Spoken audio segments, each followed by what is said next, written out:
Hi friends, welcome back to my channel Mohini Murali vlogs అండి. ఈ వీడియోలో కనిపిస్తున్న ఈ బ్లౌజ్ డిజైన్ ఎలా కట్ చేసి స్టిచ్ చేసుకోవాలో చూద్దాము. ఫస్ట్ అయితే షోల్డర్ కోసం 5.5 ఇంచెస్ అయితే తీసుకున్నానండి. అలాగే చంక డౌన్ కోసం కూడా 5.5 ఇంచెస్ అయితే తీసుకుంటున్నాను. ఇలా తీసుకున్న తర్వాత పై వైపున నెక్ విడ్త్ వచ్చి 2.2 ఇంచెస్కి మార్కింగ్ చేసుకుంటున్నాను. నెక్ డౌన్ వచ్చి 9.5 ఇంచెస్ అయితే మార్కింగ్ చేసుకుంటున్నానండి. ఇలా మార్కింగ్ చేసుకున్న తర్వాత కింది వైపు నెక్ విడ్త్ అనేది 2.5 ఇంచెస్ అనేది మార్కింగ్ చేసుకోవాలి. అలాగే మనం నెక్ డౌన్ మార్కింగ్ చేసుకున్న దగ్గర నుంచి ఒక 2 ఇంచ్ అనేది ఇలా డౌన్ చేసుకొని అక్కడ నుంచి కూడా నెక్ విడ్త్ అనేది 2.5 ఇంచెస్ మార్కింగ్ చేసుకొని దీన్ని బాక్స్ షేప్లో డ్రా చేసుకోవాలండి. మనం ఇక్కడ ప్యాచ్ జాయిన్ చేసుకోవడానికి ఇలా 2 ఇంచెస్ అనేది ఎక్స్ట్రాగా తీసుకుంటున్నాను.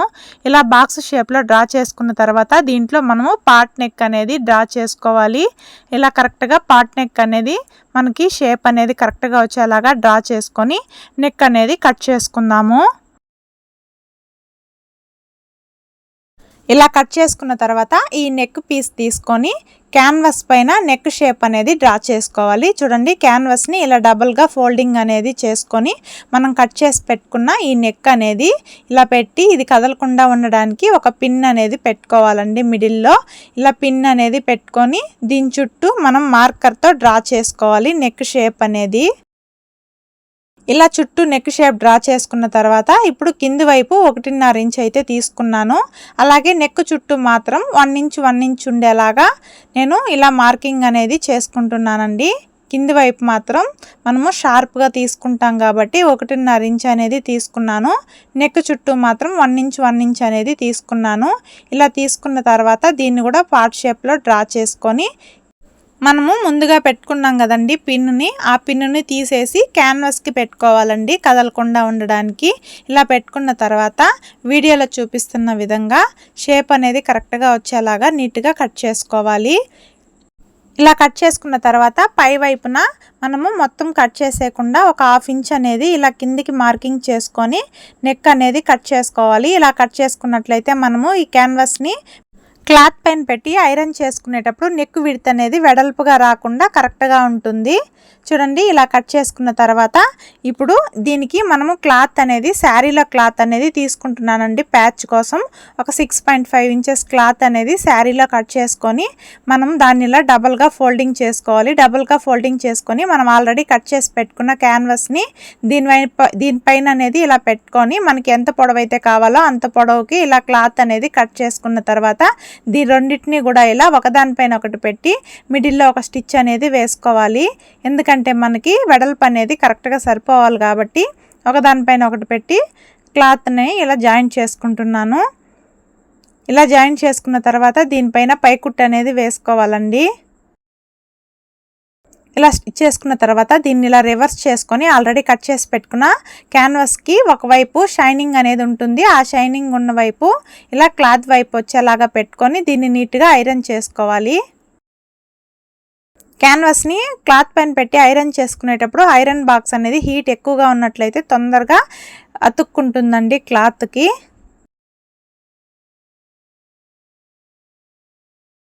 ఇలా నీట్గా ఐరన్ చేసుకున్న తర్వాత ఇప్పుడు చుట్టూ ఒక 1/2 ఇంచ్ క్లాత్ అనేది వదిలిపెట్టి ఎక్స్ట్రాగా ఉన్న క్లాత్ మొత్తం కట్ చేసుకోవాలి. ఇలా కట్ చేసుకున్న తర్వాత దీని చుట్టూ చిన్న కట్స్ ఇచ్చుకోవాలండి. దీన్ని క్యాన్వాస్ వైపుకి మడిచి కుట్టుకోవడానికి ఈజీగా ఉంటుంది ఇలా కట్స్ ఇచ్చుకున్నట్లయితే. ఇప్పుడు చుట్టూ కూడా క్యాన్వాస్ వైపుకి మళ్ళిచ్చి ఒక కుట్టు అనేది వేసుకోవాలండి.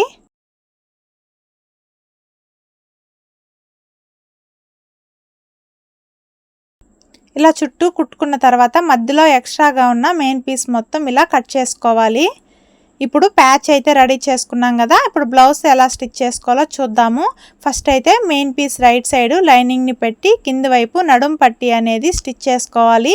నేను ఇక్కడ నడుం పట్టీ కోసం 1.5 ఇంచు క్లాత్ అనేది ఎక్స్ట్రాగా వదులుకున్నానండి. కటింగ్ చేసేటప్పుడు ఆ క్లాత్ని ఇలా ఒక స్ట్రైట్గా స్టిచ్ అనేది వేసుకొని దీన్ని ఇలా ఓపెన్ చేసి లైనింగ్ పైన పైకుట్టు అనేది వేసుకోవాలి. ఇప్పుడు లైనింగ్ని వెనక్కి మళ్ళించి మెయిన్ పీస్ పైన పైకుట్టు అనేది వేసుకోవాలండి. మీకు కావాలంటే కింది వైపు పైపింగ్ అయినా వేసుకోవచ్చు, లేకపోతే హెమ్మింగ్ అయినా వేసుకోవచ్చు. ఇలా స్టిచ్ చేసుకున్న తర్వాత చుట్టూ లైనింగ్ని మెయిన్ పీస్ని ఎక్కడ ముడతలు రాకుండా నీట్గా జాయిన్ చేసుకోవాలి.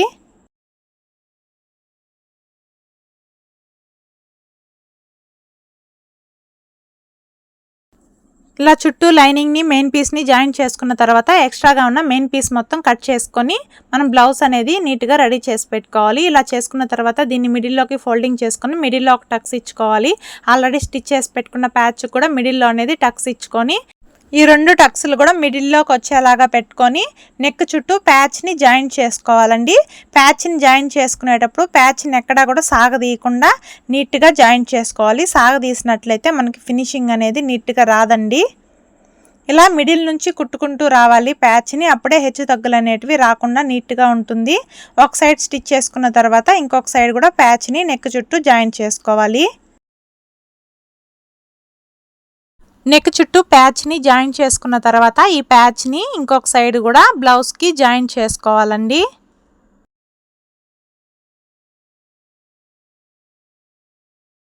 ఇలా చుట్టూ ప్యాచ్ని బ్లౌజ్కి జాయిన్ చేసుకున్న తర్వాత మనము నెక్ చుట్టూ పైపింగ్ చేసుకోవడానికి బ్లౌజ్ కలర్ క్లాత్ తీసుకొని ఇలా క్రాస్గా కట్ చేసుకుంటున్నానండి. పైపింగ్ చేసుకోవడానికి ఇలాగ క్రాస్ పీసులు అనేటివి తీసుకొని దీన్ని జాయిన్ చేసుకునేటప్పుడు కూడా క్రాస్గా జాయిన్ చేసుకోవాలి. మనం పైపింగ్ కోసం క్రాస్ క్లాత్ తీసుకుంటేనే నీట్గా వస్తుందండి పైపింగ్. చూడండి, క్రాస్గా తీసుకున్న క్లాత్ మొత్తం క్రాస్గా జాయిన్ చేసుకొని ఇలా వన్ సైడ్ ఫోల్డింగ్ చేసి స్టిచ్ చేసుకున్న తర్వాత ఆల్రెడీ స్టిచ్ చేసి పెట్టుకున్న బ్లౌజ్ పైన పెట్టి ఒక 1/2 ఇంచు వెడల్పుతో నెక్ చుట్టూ కుట్టుకుంటూ రావాలి.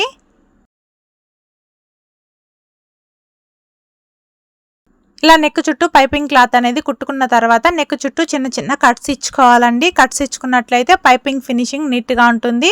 ఇప్పుడు మనం ఆల్రెడీ స్టిచ్ చేసి పెట్టుకున్న స్టిచ్ పైనే థ్రెడ్ అనేది పెట్టి థ్రెడ్ పైపింగ్ చేసుకుంటూ రావాలి.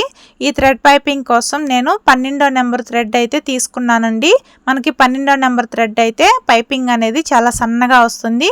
అలాగే డబుల్ పాదంతో కూడా చాలా ఈజీగా కుట్టుకోవచ్చు. పైపింగ్ చేసుకోవడానికి ఎలాంటి సింగిల్ పాదం యూస్ చేసుకోకుండా కుట్టుకోవాలి అంటే 12వ నెంబర్ థ్రెడ్ అనేది యూస్ చేసుకొని పైపింగ్ అనేది స్టిచ్ చేసుకోవచ్చు. నార్మల్ చిన్న మిషన్స్ కూడా నీట్గా కుట్టుకోవచ్చు అండి పైపింగ్ అనేది 12వ నెంబర్ థ్రెడ్తో. ఇప్పుడు ప్యాచ్కి ఇంకొక వైపు లేస్ అనేది అటాచ్ చేస్తున్నాను. మనకి మిడిల్లో షేప్ తిరిగే దగ్గర లేస్ని ఇలా ఫోల్డింగ్ చేసుకొని ప్యాచ్ చుట్టూ కూడా లేస్ అనేది జాయిన్ చేసుకుంటూ వస్తున్నానండి.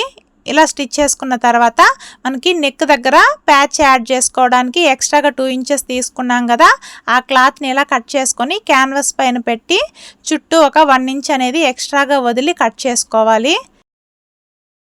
ఇలా కట్ చేసుకున్న తర్వాత ఈ క్యాన్వాస్ని మళ్ళీ మిడిల్లోకి ఫోల్డింగ్ చేసుకొని ఇలా షేప్ అనేది ఇచ్చుకోవాలండి. ఈ క్యాన్వాస్కి లైనింగ్ని పెట్టి జాయిన్ చేసుకోవాలి. షైనింగ్ ఉన్న వైపు లైనింగ్ వైపు పెట్టి ఇలా ఐరన్ చేసుకున్నట్లయితే నీట్గా స్టిక్ అయిపోతుంది. ఇప్పుడు ఎక్స్ట్రాగా ఉన్న లైనింగ్ పీస్ మొత్తం నీట్గా కట్ చేసుకోవాలండి. ప్యాచ్ని ఇలా రెడీ చేసుకున్నాం కదా, ఇప్పుడు మనం మిడిల్లో ఫ్రిల్స్ పెట్టుకోవడానికి బ్లౌజ్ కలర్ క్లాత్ తీసుకున్నానండి. ఆ క్లాత్ని తీసుకొని మనకి ప్యాచ్ ఎంత వెడల్పు ఉందో అంత వెడల్పు బ్లౌజ్ కలర్ క్లాత్ అనేది తీసుకొని మిడిల్లో ఇలా ఫ్రిల్స్ అనేది పెట్టుకుంటూ వస్తున్నాను. చూడండి, ఒక 1/2 ఇంచు లేకపోతే 1/4 ఇంచు వెడల్పు ఉండేలాగా ఫ్రిల్స్ అనేటివి స్టిచ్ చేసుకున్న తర్వాత మిడిల్లో అటు సైడు ఇటు సైడ్ కూడా ఆ ఫ్రిల్ని లాగి పట్టినట్టు పెట్టి ఇలా ఫ్రిల్స్ అనేటివి పెట్టుకోవాలి. 2 వైపులా కూడా ఫ్రిల్స్ అనేటివి పెట్టుకున్న తర్వాత ఈ ఫ్రిల్స్ అనేటివి స్టిఫ్గా ఉండడానికి దీనిపైన ఇలా నీట్గా ఐరన్ చేసుకుంటే బాగుంటుందండి చూడడానికి ఫినిషింగు.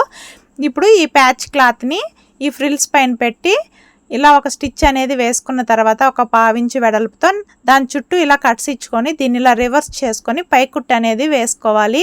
ఇలా పైకుట్టు వేసుకున్న తర్వాత దీన్ని రివర్స్ చేసుకొని దీని చుట్టూ కూడా లైనింగ్ని జాయిన్ చేసుకోవాలండి. ఇలా చుట్టూ జాయిన్ చేసుకున్న తర్వాత ఎక్స్ట్రాగా ఉన్న క్లాత్ మొత్తం కట్ చేసుకొని ఆల్రెడీ స్టిచ్ చేసి పెట్టుకున్న బ్లౌజ్ కింద ఈ ప్యాచ్ని పెట్టుకొని మిడిల్లో ఒక పిన్ అనేది పెట్టుకోవాలండి, మిడిల్ పాయింట్ అనేది కరెక్ట్గా రావడానికి.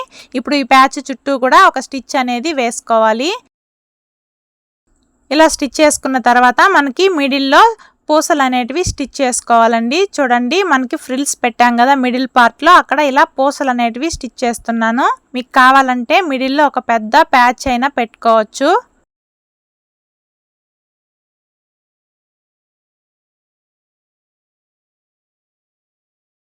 మనకి ఎన్ని పూసలు కావాలో అన్ని పూసలు అయితే ఇంత దగ్గరగా కుట్టుకున్న తర్వాత వెనక్కి తిప్పి దీన్ని ముడైతే వేసుకోవాలండి ఊడిపోకుండా. కింది వైపు ఉన్న ప్యాచ్ దగ్గర కూడా మనము ఏదైనా రెడీమేడ్ ప్యాచ్ అయినా వేసుకోవచ్చు, లేకపోతే ఇలా పూసలతోనే నీట్గా ప్యాచ్ లాగా స్టిచ్ చేసుకోవచ్చు. ఫస్ట్ అయితే గోల్డ్ కలర్ పూసని మిడిల్లో స్టిచ్ చేశాను, దాని చుట్టూ ఇలా వైట్ కలర్ పూసలతో ప్యాచ్ లాగా స్టిచ్ చేస్తున్నాను. చూడండి, ఒకేసారి దాని చుట్టూ ఎన్ని పూసలు అయితే పడతాయో అన్ని పూసలు ఎక్కించుకున్న తర్వాత అక్కడక్కడ ఇలా టాకాల్లాగా వేసుకున్నట్లయితే చూడ్డానికి అందంగా ప్యాచ్ అనేది రెడీ అయిపోతుంది. ఇప్పుడు ఈ వైట్ కలర్ బీడ్స్ చుట్టూ కూడా గోల్డ్ కలర్ బీడ్స్ అనేటివి ఇంకొక లైన్ అనేది అటాచ్ చేస్తున్నాను. మన దగ్గర ఉన్న పూసలతోనే చాలా ఈజీగా ప్యాచ్ లాగా స్టిచ్ చేసుకోవచ్చండి. ఈ పూసలతో స్టిచ్ చేసినట్లయితే అవి మనం చేత్తో కుడతాం కాబట్టి ఊడిపోకుండా చాలా నీట్గా ఉంటుంది. మనం రెడీమేడ్ ప్యాచ్లు యాడ్ చేసినట్లయితే ఒక ఉతుకు 2 ఉతుకులకే ప్యాచ్లు అనేటివి ఊడిపోతాయి. ఇలా బీడ్స్ అనేటివి స్టిచ్ చేసుకున్నట్లయితే మన బ్లౌజ్ డిజైన్ స్టిచ్చింగ్ చేసుకోవడం కంప్లీట్ అయిపోతుందండి. చూడండి, ప్యాచ్ ఎంత అందంగా రెడీ అయిపోయిందో. వెనక్కి తిప్పి ముడి అనేది వేసుకోవాలి. దీనికి ఇలా రెడీమేడ్ థ్రెడ్స్కి హ్యాంగింగ్స్ అనేటివి స్టిచ్ చేశాను. ఫైనల్గా మన బ్లౌజ్ డిజైన్ అయితే రెడీ అయిపోయింది. ఈ వీడియో మీకు నచ్చినట్లయితే ఛానల్ని సబ్స్క్రైబ్ చేసుకొని వీడియోకి లైక్ చేయడం మర్చిపోకండి. Bye friends.